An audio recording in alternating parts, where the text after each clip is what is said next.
नमस्कार, स्वागत है आप सभी का। मैं हूं कृतिका और देश का सबसे भरोसेमंद चैनल डीडी न्यूज पर लेकर हाजिर हूं आपका अपना पसंदीदा शो खबरों का सरपंच न्यूज पंच। और इस कार्यक्रम के जरिए हम आप तक हर रोज वो तमाम खबरें पहुंचाते हैं जिन पर रहती है हम सभी की नजर। लेकिन न्यूज पंच में सिर्फ खबर नहीं होती, बल्कि होती है हर खबर की पूरी पड़ताल।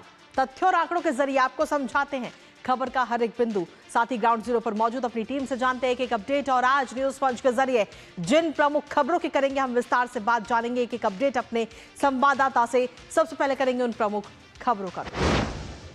तो आज सबसे पहली और प्रमुख खबर यूपीआई से जुड़ी। जी हां, डिजिटल भुगतान में भारत ग्लोबल लीडर इस वक्त बनता हुआ नजर आए और इसको लेकर के आईएमएफ ने भी यूपीआई को सराहा है, तारीफ की है भारत की डिजिटल पेमेंट्स को लेकर के। किस तरीके की तारीफ की गई है और यूपीआई कैसे ही इतने कम समय में इतनी बड़ी उपलब्धि हासिल की है, बताएंगे विस्तार से आपको इस खबर के बारे में। लेकिन इसके साथ ही जो दूसरी प्रमुख खबर वो है अंतर्राष्ट्रीय जगत से जुड़ी हुई कि क्या ईरान धमकी से घबरा गया है। जी हां, परमाणु वार्ता के लिए वो तैयार हो चुका है, लेकिन ये परमाणु वार्ता अमेरिका नहीं बल्कि 3 यूरोपीय देशों के साथ होगी, बड़ी शक्तियों के साथ होगी। कौन कौन से ये देश हैं और कब ये अहम वार्ता होगी, परमाणु वार्ता ईरान के साथ में, बताएंगे विस्तार से आपको इस खबर को लेकर।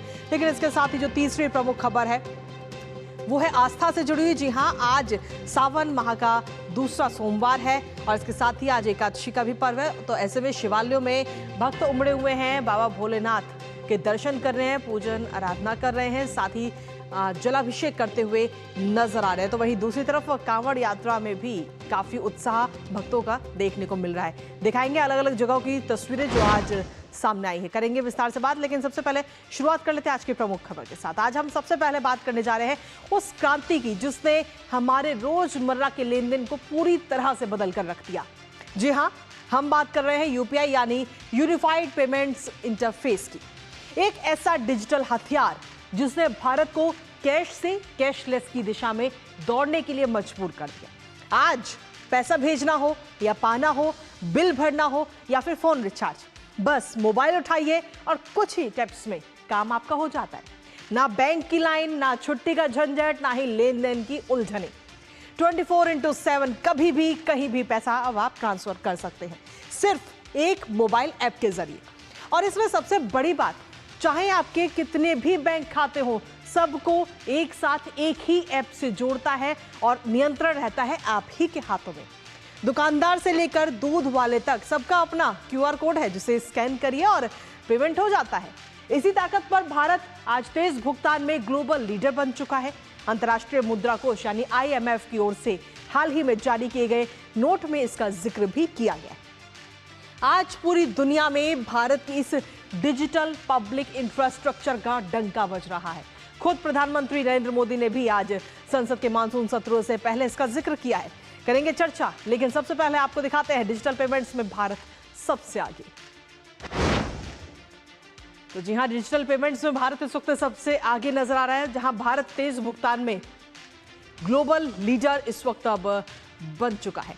आईएमएफ की तरफ से अपनी रिपोर्ट में ये माना गया है कि यूपीआई जो है काफी तेजी से भारत के अंदर काम कर रहा है और यूपीआई का लोहा ये नजर आया है। यूपीआई के जरिए जून की अगर हम बात करें तो 24 लाख करोड़ रुपए का लेन देन हुआ है इस यूपीआई के जरिए। इसके साथ ही जून 2025 में 18.39 अरब यूपीआई ट्रांजैक्शन हुए हैं। तो सोचिए कितना बड़ा अमाउंट होगा ये, क्योंकि काफी संख्या ज्यादा है यूपीआई की।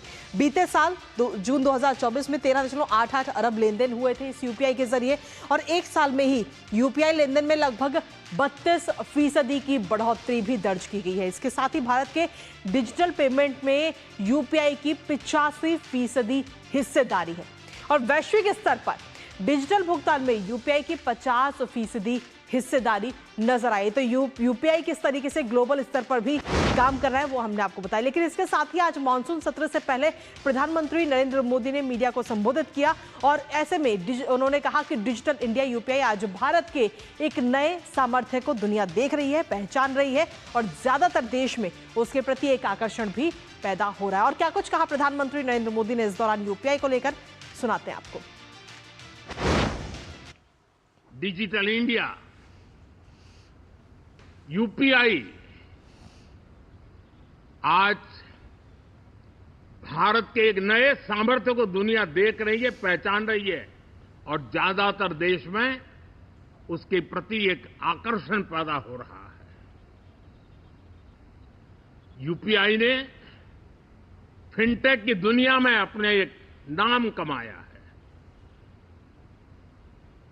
रियल टाइम डिजिटल ट्रांजैक्शन दुनिया में सबसे ज्यादा हो रहे हैं। दुनिया में जितने हो रहे हैं, अकेले भारत में उससे ज्यादा हो रहे हैं। तो यूपीआई का ये जिक्र प्रधानमंत्री नरेंद्र मोदी की तरफ से किया गया, लेकिन इसके साथ ही आपको बता दें कि पिछले 9 साल के अंदर यूपीआई कैसे एक गेम चेंजर के तौर पर सामने आए, एक नजर उस पर डालते हैं। जहां आपको बता दें कि 2016 में national payments corporation of India ने यूपीआई लॉन्च किया था 2016 में। उसके बाद में यूपीआई से पैसे ट्रांसफर करने का जो पूरा तरीका है वो भी बदल गया पूरी तरह से। पहले आपको घंटों लाइन में लगना पड़ता था बैंक की, और तब आप एक अकाउंट से दूसरे अकाउंट में पैसे भेजते थे, या अगर आरटीजीएस भी करते हैं तो उसमें भी काफ़ी टाइम लगता था। लेकिन अब वो सब चीज़ें बदल चुकी हैं। एक मोबाइल ऐप से ही यूजर्स कई सारे बैंक खातों को एक साथ ला सकते हैं, जिसका पूरा जो कमांड सेक्शन है वो आपके हाथ में रहता है। यूपीआई के अभी 49.1 करोड़ यूजर्स हैं। इसके साथ ही 6.5 करोड़ कारोबारी यूपीआई से जुड़े हैं, यूपीआई का सहारा ले रहे हैं, और इसके अलावा 675 बैंकों को एक साथ एक मंच पर यूपीआई जोड़ता है। बैंक की चिंता किए बिना आसानी से अब आप भुगतान कर सकते हैं। अगर आपको किसी भी जगह पर पैसे ट्रांसफर करने हैं तो आप डायरेक्ट यूपीआई आईडी के जरिए भेज सकते हैं। ना आपको बैंक का अकाउंट नंबर डालना होगा, ना ही आपको उस बैंक का आईएफएससी कोड डालना होगा। इन सब चीजों से बचते हुए सिर्फ एक यूपीआई आईडी के माध्यम से आप ये पैसे भेज सकते हैं। लेकिन इसके साथ ही सिर्फ भारत ही नहीं, बल्कि आपको बता दें कि देश के बाहर भी यूपीआई का जलवा देखने को मिल रहा है। 7 देशों में यूपीआई पहले से ही मौजूद है, जिनमें Bhutan, Mauritius, Nepal, Singapore, Sri Lanka, UAE में इस वक्त यूपीआई मौजूद है और यूपीआई के जरिए पेमेंट वहां पर किया जा रहा है। इसके साथ ही फ्रांस में यूपीआई का प्रवेश जो है वो कहीं ना कहीं मील का पत्थर भी साबित हुआ है। यूरोप में फ्रांस पहला देश है जहां पर यूपीआई से भुगतान अब मुमकिन है। यूपीआई के जरिए आम लोग जो है वो भुगतान कर सकते हैं। लेकिन इसके साथ ही भारत के ब्रिक्स समूह में यूपीआई के मानक बनाने की भी कोशिश है। ब्रिक्स समूह के जो देश हैं वहां पर यूपीआई लागू करने की एक कोशिश भारत की तरफ से की जा रही है। रेमिटेंस में भी आगे आने वाले समय में सुधार होगा। इसके साथ ही वित्तीय समावेशन में भी तेजी आएगी। डिजिटल भुगतान में विश्व में भारत की छवि इस वक्त मजबूत हुई है, और खास तौर पर 2016 से लेकर के अब 2025 चल रहा है, यानी कि मात्र लगभग 9 साल के अंदर ही यूपीआई के जरिए भारत जो है इस वक्त डिजिटल के आधार पर, डिजिटल लेन देन के आधार पर ग्लोबल लीडर के तौर पर सामने आ रहा है। इसके साथ ही यूपीआई के पीछे डिजिटल आधार भी बताया जा रहा है। क्या डिजिटल आधार है वो आपको बताते हैं। जनधन योजना वित्तीय समावेशन का सबसे बड़ा आधार कहीं ना कहीं बनी है यूपीआई के पीछे। इसके साथ ही आधार, यूपीआई सहित कई डिजिटल सेवा की रीढ़ की हड्डी भी बनता हुआ नजर आया है इस वक्त डिजिटल यूपीआई। और इसके अलावा अगर हम देखें तो लगभग सभी जिलों तक इंटरनेट कनेक्टिविटी भी पहुंच चुकी है। भारत के हर जगह पर आपके पास में इंटरनेट की सुविधा होती है, जिसके जरिए आप यूपीआई का इस्तेमाल कर लेते हैं। और किफायती मोबाइल डाटा से भी डिजिटल सेवा में तेजी आई है, क्योंकि जब शुरुआत में इंटरनेट आया था तो उस वक्त काफी महंगा होता था, लेकिन आज की तारीख में काफी ये सस्ता हुआ है, और उससे भी कहीं ना कहीं इस डिजिटल लेन देन को काफी बढ़ोतरी मिली है। हमारे साथ हमारे सहयोगी मुकुल इस वक्त जुड़ रहे हैं, सीधा उन्हीं का रुख करते हैं। मुकुल, सब सीधे तौर पर अगर हम देखें तो डिजिटल आधार पर, लेन देन के आधार पर आईएमएफ तो तारीफ कर ही रहा है, लेकिन भारत की तरफ से कोशिश ये है कि जहां एक तरफ 7 देशों में यूपीआई के जरिए पेमेंट हो रहा है, वहीं इसके अलावा अब ब्रिक्स के जो देश हैं उनमें भी यूपीआई को मानक मिल पाए और यूपीआई के जरिए उन देशों में भी पेमेंट हो, जो कहीं ना कहीं आगे आने वाले समय में भारत की एक मजबूत स्थिति को दर्शाता है। बिल्कुल कृतिका, देखिए जब हम बात करते हैं डिजिटल इंडिया की, आज भारत में ना जाने कितनी ही ऐसे हम कह सकते हैं चीज़ें हैं जो लगातार ग्लोबल लेवल पर हमें नज़र आती हैं, और जब डिजिटल इंडिया है उसकी भी बानगी हमें अब नज़र आती है वैश्विक स्तर पर। और खासतौर से बात यूपीआई की जाए, जैसा आपने बताया कि ना सिर्फ आईएमएफ की बात की जाए या 7 अलग अलग देश जहाँ पे यूपीआई का इस्तेमाल किया जा रहा है, बल्कि इस फहरिस्त में कई और ऐसे देश हैं जिन पर लगातार काम किया जा रहा है, यानी वो भी आने वाले समय में यूपीआई का इस्तेमाल करेंगे। लेकिन जब हम बात कर रहे हैं जो ब्रिक्स देश हैं, तमाम वो देश, रशिया की बात की जाए या खासतौर से हम बात करते हैं अफ्रीकी कॉन्टिनेंट की अगर बात की जाए, ये ये वो देश जहाँ पे लगातार यूपीआई का जो दबदबा है माना जा रहा है कि आने वाले समय में और बढ़ता हुआ नजर आएगा, क्योंकि एक पूरा देखिए जिस तरह का इंफ्रास्ट्रक्चर इसमें तैयार किया गया है, जैसा हमने लगातार दर्शकों को बताया, अभी करीब 49 करोड़ से ज़्यादा के जो यूज़र्स हैं वो इससे जुड़े हुए हैं, 6.5 करोड़ से ज़्यादा व्यापारी जुड़े हुए हैं और 675 बैंक। ये एक बड़ा इंफ्रास्ट्रक्चर है और इसकी नींव 9 साल पहले जिस तरीके से डाली गई थी, क्योंकि अब से पहले अगर बात की जाए तो लोगों को यकीन भी नहीं होता था कि क्या ऐसे इतने आसानी से हम जो पेमेंट है या पैसा है उसका आदान प्रदान कर सकते हैं, लेन देन हो सकता है। लेकिन जिस तरह के आंकड़े लगातार सामने आ रहे हैं, आप अंदाज़ा लगा सकती हैं, करीब अगर देखा जाए 1800 करोड़ से अधिक का जो लेन देन है वो लगातार हो रहा है हर महीने, यानी करीब 18 अरब से ज़्यादा का लेन देन हो रहा है और खासतौर से 24 लाख करोड़ रुपए का जो कारोबार हुआ है। तो ये अपना एक बड़ा आंकड़ा है जो कि बता रहा है कि कैसे लोगों का विश्वास जो है वो लगातार यूपीआई पे बढ़ रहा है। न सिर्फ भारत में बल्कि जो दूसरे देश हैं वो भी लगातार इस पे अपना जो विश्वास है बढ़ाते हुए नजर आते हैं। उसी वजह से जब हम रियल टाइम पेमेंट की बात कर रहे हैं तो करीब 50% की हिस्सेदारी वहाँ पर भारत की है और खासतौर से जब अपने देश की बात कर रहे हैं तो 85% से ज़्यादा लोग जो हैं वो यूपीआई का इस्तेमाल कर रहे हैं। कृतिका, इसके साथ ही मुकुल, आपसे ये भी जानना चाहेंगे कि ये जो बड़ी उपलब्धि भारत को इस वक्त मिल रही है यूपीआई में, मात्र 9 सालों के अंदर इस वक्त भारत में कई सारे यूजर्स यूपीआई के हो चुके हैं, इसके पीछे क्या महत्वपूर्ण भूमिका आपको नजर आती है, क्या मुख्य कारण है इसके? बिल्कुल देखिए कृतिका, जब अगर बात की जाए यहाँ पर नरेंद्र मोदी सरकार की, शुरुआत में ही कोशिश की गई कि जो आम जनता है कैसे उसको बैंकिंग सिस्टम से जोड़ा जाए और खासतौर से जनधन योजना की अगर बात की जाए जिसने इसमें काफ़ी महत्वपूर्ण भूमिका निभाई और उसके साथ साथ कैसे लोगों को एक आसानी से जिसका इस्तेमाल किया जा सके, इस तरह का जो ऐप है वो तैयार किया गया इस प्लेटफॉर्म के ज़रिए। क्योंकि पहले लोगों को जैसे आपने बताया कि काफ़ी समय लगता था, बैंकों के चक्कर लगाने पड़ते थे और एक निश्चित समय होता था, उसी समय में आप लेन देन कर सकते हैं या पैसा दूसरे खाते में भेज सकते थे। लेकिन अब 24/7 यानी कभी भी अगर आपको ज़रूरत है या किसी को आपको पेमेंट करनी है, आप कभी भी कर सकते हैं। तो ये कुछ खासतौर से मुख्य वजह रही है जिस वजह से लोगों का विश्वास लगातार इस पर बढ़ा है। और अब जब हम बात करते हैं कैशलेस इकोनॉमी की, उस लिहाज से ये काफ़ी महत्वपूर्ण हो जाता है कि कैसे लगातार जो यूपीआई पर जो जनता है वो अपना विश्वास जता रही है और ना सिर्फ हमारे देश की जनता बल्कि जो बाहरी देश हैं, कई ऐसे देश हैं जो लगातार इस पर अपना विश्वास जताते हुए नजर आ रहे हैं। बहुत बहुत शुक्रिया मुकुल, तमाम जानकारी और अपडेट्स हमारे साथ साझा करने के लिए, इस खबर से जुड़े हुए। और इसी के साथ चलिए अब अगली महत्वपूर्ण खबर जो कि अंतर्राष्ट्रीय जगत से जुड़ी हुई है। बात ईरान की, जो परमाणु वार्ता के लिए तैयार हो चुका है और ये वार्ता अमेरिका नहीं बल्कि 3 यूरोपीय शक्तियों के साथ होगी। जी हाँ, ईरान यूरोप की 3 बड़ी शक्तियां फ्रांस, जर्मनी और यूनाइटेड किंगडम के साथ वार्ता करने के लिए अब राजी हो चुका है। आपको बता दें कि इन 3 यूरोपीय देशों को सामूहिक रूप से E3 के नाम से भी जाना जाता है और इन्होंने ईरान को चेतावनी दी थी कि वार्ता फिर से शुरू करने में विफल रहने पर उस पर अंतर्राष्ट्रीय प्रतिबंध फिर से लगाए जाएंगे और ये धमकी के बाद ही कहीं ना कहीं परिवर्तन आया है। फिलहाल अब जब ईरान ने वार्ता शुरू करने पर मोहर लगा दी है तो ये वार्ता आगामी शुक्रवार यानी कि 25 जुलाई को इस्तांबुल में होगी। इस वार्ता में क्या कुछ निकलकर सामने आता है, किन बातों पर बनती है सहमति, रहेगी इस पर नजर। साथ ही करते हैं चर्चा अपने संवाददाता से, लेकिन उससे पहले आपको दिखाते हैं ईरान परमाणु वार्ता के लिए तैयार।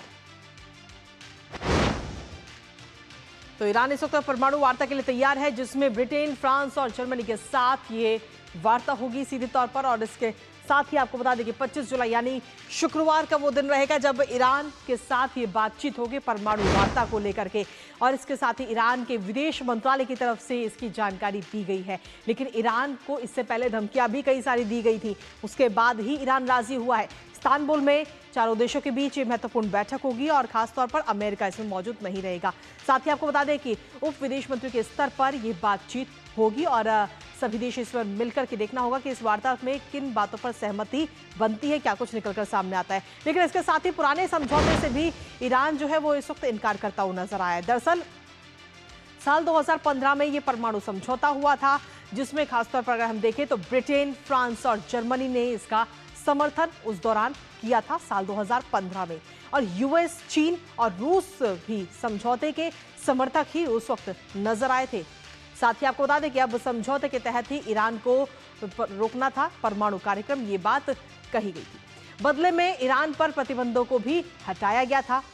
साल 2018 की अगर हम बात करें तो 2018 में समझौतों से अमेरिका जो है वो अपने आप ही बाहर हो गया था, जिसके बाद कहीं ना कहीं ये दूरियां भी और ज़्यादा बढ़ती गई। लेकिन फिलहाल परमाणु वार्ता को लेकर इस वक्त ईरान राजी हो चुका है और 3 देशों के साथ ये वार्ता होनी है। शुक्रवार को ये वार्ता होगी। लेकिन खास बात यह भी है कि इस वार्ता से पहले पुतिन से भी मुलाकात होनी है। एक नज़र उस पर भी डालें।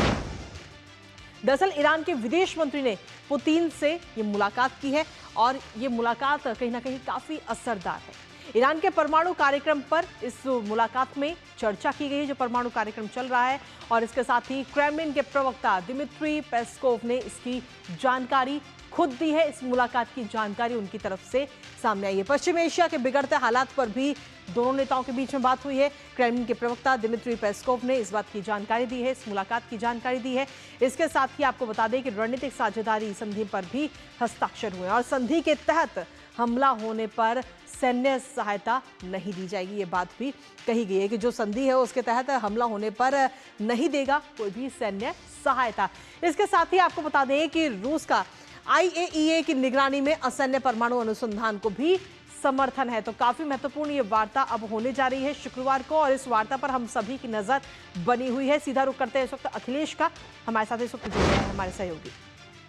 अखिलेश, अभी तक ईरान कहीं ना कहीं राजी नहीं था परमाणु वार्ता करने के लिए, लेकिन अब वो राजी हो चुका है, क्योंकि इससे पहले धमकियां लगातार मिल रही थी। अमेरिका की तरफ से भी धमकी दी गई और साथ ही जो यूरोप के जो देश हैं, 3 बड़ी शक्तियां हैं, उनकी तरफ से भी धमकी दी गई, जिसके बाद अब ईरान राजी हो चुका है। क्या उम्मीदें हैं इस वार्ता से अखिलेश? देखिए, निश्चित तौर पे ईरान और अमेरिका के बीच की जो लड़ाई है, मतलब द्वंद्व है, जो लड़ाई भी कह सकते हैं कि थोड़े दिन के लिए अमेरिका ने बमबारी की, ईरान के जो परमाणु जो केंद्र थे वो परमाणु केंद्रों को नष्ट करने का दावा किया गया। उसके बाद निश्चित तौर पे ईरान पे एक दबाव काफी बढ़ा है। ईरान जो इसके पहले नहीं ये मान रहा था, तरह तरह की शर्तें लगा रहा था, तो इसके आज जो फ्राइडे को, अगले फ्राइडे को जो बैठक होनी है, उस बैठक से या उस तैयारी से यह समझ में तो आ रहा है कि ईरान एक बीच का रास्ता खोजना चाहता है। अब वो बीच का रास्ता क्या होगा, यह एक सबसे महत्वपूर्ण बात है, क्योंकि यूरोप के जो देश है E3 चाहते हैं कि ईरान न्यूक्लियर जो उनका एनरिचमेंट है, उस एनरिचमेंट को 0% पे ले जाए। 0% पे ले आने का मतलब है कि आप असैनिक भी कोई काम नहीं कर सकते हैं, क्योंकि परमाणु ऊर्जा के लिए भी आप एनरिचमेंट यूरेनियम नहीं कर सकते हैं। अमेरिका की भी यही इच्छा है कि कोई भी एनरिचमेंट नहीं करे ईरान, क्योंकि उनका यह मानना है कि अगर एनरिचमेंट में एक बार ईरान जाता है, उसके बाद वो एनरिचमेंट की जो कैपेसिटी है उसको लगातार बढ़ाते जाता है, और उसके बाद एक और बार फिर द्वंद्व की स्थिति आती है। उसमें यह भी है कि IAEA के निगरानी को वो कितना मानता है, ये सारी बातें इसमें शामिल होने वाली है। तो निश्चित तौर पे एक महत्वपूर्ण कदम है ईरान की तरफ से, क्योंकि देखिए ईरान जो डोनाल्ड ट्रंप के पहले कार्यकाल के समय से ही लगातार अमेरिका के साथ एक तरीके से शीत युद्ध में है, वर्बल वार, उसके बाद मिलिट्री कन्फ्रंटेशन, उसके बाद अमेरिका का हमला ईरान पे परमाणु केंद्रों पे, उसके बाद इजराइल के साथ द्वंद्व, तो ये सारी चीजों ने ईरान को निश्चित तौर पे काफी दबाव में डाला है। एक दूसरी स्थिति है कि ईरान की अर्थव्यवस्था की जो स्थिति है वो भी बहुत अच्छी नहीं है, कह सकते हैं कि काफी खस्ता हाल में है। तो ऐसे में ईरान की सरकार को, ईरान के जो सुप्रीम लीडर है खामनेई को, मुझे लगता है कि इस बात को भी सोचना है कि ईरान का भविष्य क्या होगा। क्या लगातार इसी तरीके से लड़ाई में रहकर ईरान जो है वो मध्य एशिया के बीच में अपने प्रभाव को बनाए रखेगा और अपने लोगों को क्या वो संतुष्ट रख पाएगा? क्योंकि ईरान में एक रिवॉल्यूशन हो चुका है, इस्लामिक रिवॉल्यूशन, जिसके बाद खोमेनी का शासन आया, मुल्ला का शासन आया। अब ईरान में अगर स्थितियां खराब होती गई तो एक काउंटर रिवॉल्यूशन की स्थिति बन सकती है, जिसके बारे में डोनाल्ड ट्रंप लगातार कहते रहे। तो मुझे लगता है कि ये सारे फैक्टर है जो ईरान को इस बात के लिए इनलाइटन कर रहे हैं कि वो समझौते वार्ते में जाए, और इसीलिए जो अगले शुक्रवार को ये बैठक इस्तांबुल में होनी है। जी, इसके साथ ही अखिलेश, अगर हम देखें तो इससे पहले पुतिन के साथ भी मुलाकात हुई, वार्ता हुई, और इस मुलाकात का किस तरीके से आप कहेंगे कि कितनी सफल ये मुलाकात रही है? देखिए, निश्चित तौर पे पुतिन जो रूस है वो एक तरीके से अगर वेस्ट और अमेरिका को देखें तो पुतिन एक दूसरे ध्रुव बने हुए हैं। ईरान के साथ जो रूस का संबंध है काफी गहरा संबंध है, दोनों स्ट्रेटेजिक पार्टनर है। लगातार पुतिन ने एक स्टैंड लिया है कि ईरान को जो है असैनिक परमाणु कार्यक्रम चलाने का अधिकार है, और ऐसे में पुतिन का जो पूरा जो व्यवहार है वह व्यवहार एक तरीके से ईरान को इमोल्डन करता है, ईरान को एक ताकत देता है। और इसीलिए जो है अली लारजानी जो पुतिन जो ईरान के न्यूक्लियर निगोशिएटर रहे लंबे समय तक, उन्होंने भी मुलाकात की, विदेश मंत्री ने भी, ईरान के विदेश मंत्री ने भी मुलाकात की। तो ये जो सारी मुलाकातें रूस के साथ हो रही है, उसका मतलब ये है कि जो ईरान है वो दूसरा अपना जो सहयोगी है, उस सहयोगी को भी सारी चीजों की जानकारी देना चाह रहा है, और उसके साथ उनसे भी एक तरीके का एक कंसल्टेशन प्रोसेस है, एक तरीके से कह सकते हैं गाइडेंस भी चाह रहे हैं, क्योंकि पुतिन अंत में एक ऐसे व्यक्ति के रूप में उभर जाते हैं जो सीधे डोनाल्ड ट्रंप से भी बात कर सकते हैं। और डोनाल्ड ट्रंप और पुतिन के बीच में कई बार टेलीफोन पे वार्ता हो चुकी है, रूस यूक्रेन मामले पे भी और ईरान के मसले पे भी। तो यह जो ईरान का एक स्ट्रेटजी है कि रूस को भी सारी चीजों की जानकारी रखो, लूप में रखो, और उसके बाद वेस्ट को भी रखो, और इसके बाद अमेरिका से भी आखिरी बात होनी है। अमेरिका से जो बात होगी वही बात आखिरी होगी निश्चित तौर पे। तो इसीलिए रूस और वेस्टर्न से पहले बात कर रहे हैं, उसके बाद अमेरिका से आगे बात होगी। जी कृति, बहुत बहुत शुक्रिया अखिलेश, तमाम जानकारी हमारे साथ साझा करने के लिए। इस खबर पर अपनी नजर लगातार बनाए रखिएगा। और इसी के साथ चलिए अब तीसरी महत्वपूर्ण खबर आस्था से जुड़ी हुई। आज सावन महीने का दूसरा सोमवार है। बड़ी संख्या में भक्त मंदिर में पहुंचकर बाबा भोलेनाथ के दर्शन कर रहे हैं, उनकी पूजा आराधना कर रहे हैं, बेलपत्र लेकर अपनी बारी का इंतजार करते नजर आए। तो वहीं दूसरी तरफ कांवड़ यात्रा में शामिल हो रहे शिव भक्तों में गजब का उत्साह भी नजर आ रहा है। दूर दूर से भक्त आ रहे हैं। देश के 12 ज्योतिर्लिंगों में तो बड़ी संख्या में भक्त पहुंच ही रहे हैं, बल्कि इसके अलावा जो छोटे मंदिर हैं उनमें भी ओम नमः शिवाय की गूंज सुनाई दे रही है। बीते कल उत्तर प्रदेश के मुख्यमंत्री योगी आदित्यनाथ ने गाजियाबाद के दुधेश्वरनाथ मंदिर में पूजा आराधना की थी और कांवड़ यात्रियों पर पुष्प भी बरसाए थे। दिखाएंगे आपको वो तस्वीरें भी, लेकिन सबसे पहले बात करते हैं आज की सावन के दूसरे सोमवार की। तो आज सावन का दूसरा सोमवार है और आज मंदिरों में सुबह से ही भक्तों की भारी भीड़ इस वक्त नजर आ रही है। यहाँ तक कि अभी दोपहर का समय हो चुका है और अभी तक ये भीड़ वहां पर बनी हुई है। इसके साथ ही भगवान शिव की पूजा आराधना करते हुए भक्त नजर आ रहे हैं। आपको बता दें कि बाबा भोलेनाथ पर जल, दूध, बेलपत्र चढ़ाते हुए भक्त नजर आ रहे हैं और अपनी मनोकामना बाबा के आगे रख रहे हैं। इसके साथ ही कई मंदिरों में विशेष पूजा और अभिषेक का भी कार्यक्रम इस वक्त किया गया है, चाहे वो छोटे मंदिर हो चाहे वो बड़े मंदिर हो। बाबा भोलेनाथ का भव्य दिव्य श्रृंगार भी आज कई जगह पर किया गया, जिसकी अलग अलग खूबसूरत तस्वीरें भी सामने आई हैं। इसके साथ ही सीसीटीवी और ड्रोन के जरिए मंदिरों की निगरानी भी की जा रही है, ताकि किसी भी प्रकार का कोई अराजकता तो इसमें शामिल ना हो पाए और उस पर कड़ी नजर रखी जा रही है। कांवड़ यात्रा को लेकर भी शिव भक्तों में काफी उत्साह नजर आ रहा है। सबसे पहले आपको आज की खास 6 तस्वीरें दिखाते हैं, अलग अलग जगह की जो जलाभिषेक की इस वक्त सामने आई है। जिसमें सबसे पहली तस्वीर आप देख रहे हैं उज्जैन की महाकालेश्वर मंदिर की, जहां पूजा आराधना और सुबह सुबह जलाभिषेक हुआ, उसके बाद में बाबा का भव्य श्रृंगार हुआ। दूसरी तस्वीर आप देख रहे हैं दिल्ली के गौरीशंकर मंदिर की, वहां पर भी भक्त जो है सुबह से ही लंबी लाइनों में लगे हुए नजर आए। तीसरी तस्वीर आप देख रहे हैं अयोध्या के शिव मंदिर की तीसरी तस्वीर, और वहीं चौथी तस्वीर है बागपत की, जहां पर पूजा आराधना करते हुए भक्त नजर आए और काफी बड़ी संख्या में भक्त वहां पर पहुंचे थे बाबा का जलाभिषेक करने के लिए। पांचवी तस्वीर आप देख रहे हैं वाराणसी काशी विश्वनाथ की तस्वीर, और इसके साथ ही छठी तस्वीर गाजियाबाद के दुधेश्वरनाथ मंदिर की। तो सुबह से ही आपको बता दें कि ये जो तस्वीरें हैं वो नजर आ रही हैं। हालांकि ये 6 तस्वीरें आज सुबह की हैं, इसके अलावा और भी बहुत सारी तस्वीरें सामने आई हैं देश के अलग अलग मंदिरों से, लेकिन ये खास तस्वीरें हम आपके सामने लाए हैं।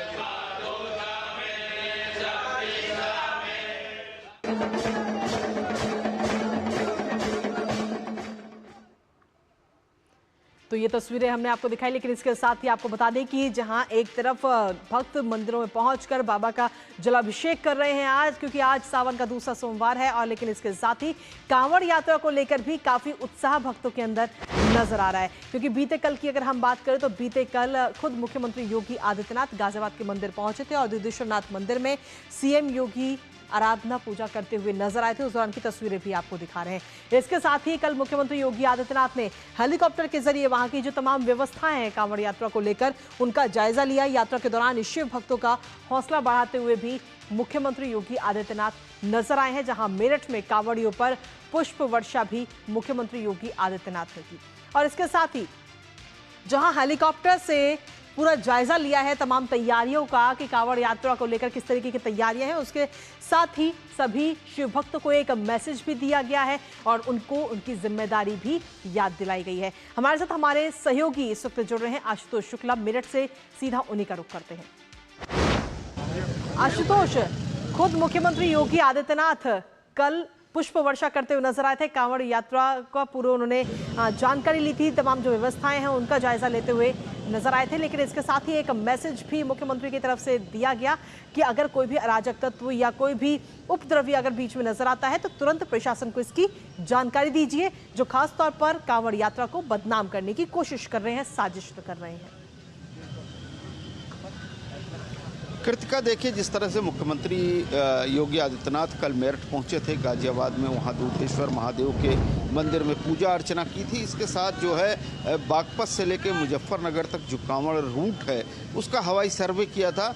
उसके साथ ही उन्होंने ताकीद की थी उन तमाम सारे शिव भक्तों को जो कांवड़ लेकर के इन मार्गों पर चल रहे हैं। कई प्रदेशों से जुड़ा हुआ यह मामला है। उत्तराखंड में गंगा जी से गंगा जल उठाया जाता है, उत्तर प्रदेश से लेकर के राजस्थान, हरियाणा, इन सारे राज्यों में ले जाकर के अपने शिवालयों में, देवालयों में शिव भक्त जो है चढ़ाते हैं। आज सोमवार है, दूसरा सोमवार है और यही कारण है कि यहाँ पर शिव भक्तों की लंबी कतारें देखी जा सकती हैं। लेकिन जिस तरह से कई सारे अवांछित मामले जो है इन कांवड़ यात्रियों के बीच में उभर करके आए थे, उसको लेकर के मुख्यमंत्री योगी आदित्यनाथ ने उन शिव भक्तों और कांवड़ियों को जो है इस बात की ताकीद की थी कि वो अपने बीच में उन अराजक तत्वों को पहचाने जो कि उनकी यात्रा में कहीं न कहीं विघ्न पहुंचाना चाहते हैं या फिर यात्रा को बदनाम करना चाहते हैं। इसको लेकर के कहीं न कहीं सियासत भी बड़ा तेजी से हो रही है। उत्तर प्रदेश के दोनों उप मुख्यमंत्रियों ने भी इस बारे में बयान अपने जारी किए हैं और साथ में मुख्यमंत्री योगी आदित्यनाथ ने भी कांवड़ियों से इस विशेष अनुरोध किया है